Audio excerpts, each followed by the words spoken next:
What's going on, everybody? Aldendorff here once again, and today we're getting right back to musical content with a little audio interface tutorial. Specifically, I'm going to be looking at the Focusrite Scarlett Solo. Keep it tuned right here.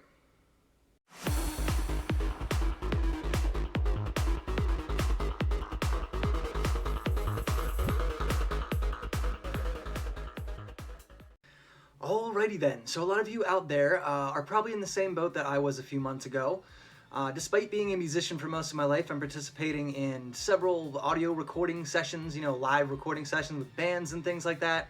I had never really learned how to record.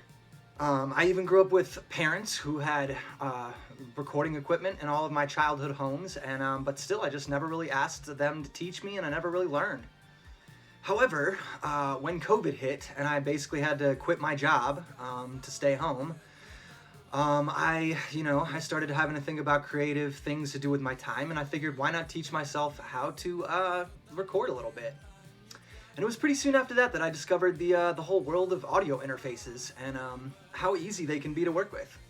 I found that recording technology really has improved. I think it always kind of like scared me a little bit. It always seemed complicated and big and overwhelming, but the audio interfaces and the software that they have nowadays really makes it pretty easy. So here's what I'm using. It is the Focusrite Scarlett Solo, as I mentioned in the beginning. This thing is great. I know I briefly talked about it in a previous video, but yeah, let's take a closer look at it now. Alright, so if you're looking at it from the front here, it's got one XLR input, one instrument cable input, and one headphone jack. Let's go from left to right here and talk about all the buttons and what they're used for. Alright, over here by the XLR we have a gain knob on the top, and that little ring around it will light up in green, yellow, and red to indicate the signal level. So after you plug something in, when you're playing it, when you're testing it out, it'll light up to tell you, what the levels are looking like, which is really nice. So just be sure your signal isn't spiking into the red, and if it's going into the yellow, that's totally fine.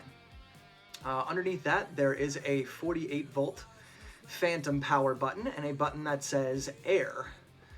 Now the phantom power is the one thing you do need to be really conscious of when you're using this thing. Basically the phantom power just gives the input a little bit more power. However, you only really need to use phantom power when you're using certain condenser mics that require extra power. So if you're using an SM57 like me, or if you're using an SM58 or a bunch of other different kinds of mics, you won't even need to use the phantom power, so I wouldn't worry about it too much. But if you do need to use it, you do have to use it in the correct way.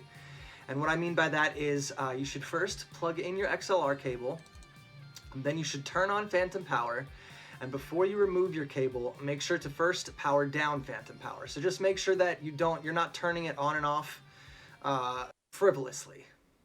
If you try to plug the cable in or remove the cable while the button is on, you can permanently damage the device. So just be conscious of that phantom power button. Now I know that all sounds a little scary, but just remember, you won't need it most of the time, and when you do, all you need to do is use it correctly. So most of the time, just keep the 48 volt phantom power button off. Moving right along, the air button is simply it's just a preference thing. It basically just emulates some of Focusrite's original mic preamps. In other words, it's just going to give you a different sound, one with more high-end detail, so you can just play with that and see if you like it on or off.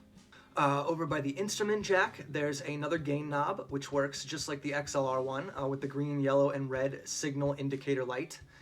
Below that, there is a button that says Inst, which is short for instrument. You should turn this button on after you plug in an instrument, like guitar or a bass. This is not meant for microphones, although if you're using a mic, you should really be plugged into the XLR anyway, so there's no reason to plug a mic in there. But yeah, it just increases the gain and impedance in the instrument port, which is better for like guitar pickups and things like that. And lastly here, we have this third section which controls the headphones and playback. To the left of the headphone jack is a big volume knob, which simply increases the playback volume, and above the headphone jack is the direct monitor button, which just lets you hear what you're playing in real time when you're recording into software.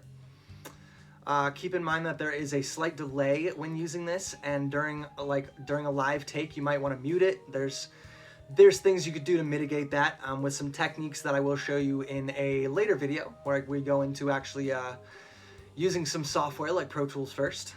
So that's what everything in the front does, and then if you flip it around to the back, you simply have a USB port which connects to your computer, the left and right line inputs if you want to hook it up to some speakers, and this little port with the lock symbol, which as I understand it, allows you to lock the interface to a certain device, like your PC, so if you want to lock it so it can only be accessed through a certain device, for security reasons, I guess, that's what that's for. Now there are, of course, a million different interfaces out there, but they all have similar features, so no matter which one you have, I think this explanation should at least help you on your way to greatness. Obviously, if you don't know what a certain button does on your interface, just refer to your manual or look up a video about it, or you know, whatever you can do to figure out what that does, but it should be pretty self-explanatory for the most part. Once you're comfortable with how to operate your interface, you're going to want to download whatever software comes with it. And this is honestly one of the most complicated parts of this whole process, so be prepared to spend some time on this one. In my case, the Scarlett Solo came with 2 different music creation applications, Ableton Live and Pro Tools first, as well as a bunch of other random things, like some MIDI packs and whatnot, you know, just expansions and sounds and things like that. Ableton Live, I guess, is more geared towards like purely digital sounding music, like techno, electronica kind of stuff.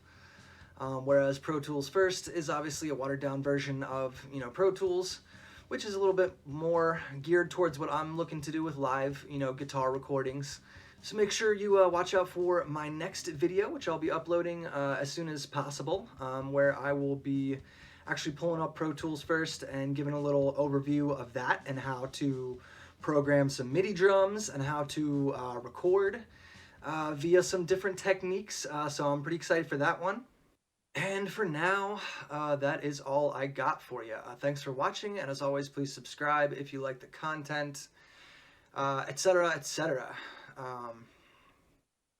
Man, it's been a hell of a week in the old US of A, and although I decided to stick to the promise that this channel is going to be strictly apolitical, recent events have forced me to strongly consider making another channel where I do talk about politics. But anyway, for now, I just want to say that I appreciate you guys watching now, particularly more than ever given the circumstances, and I'm glad that everyone I know is safe, and, you know, my heart goes out to everyone who was affected directly and indirectly by everything that happened at the Capitol last week. But either way, it's not going to stop me. I will see you guys in the next one, and love you all.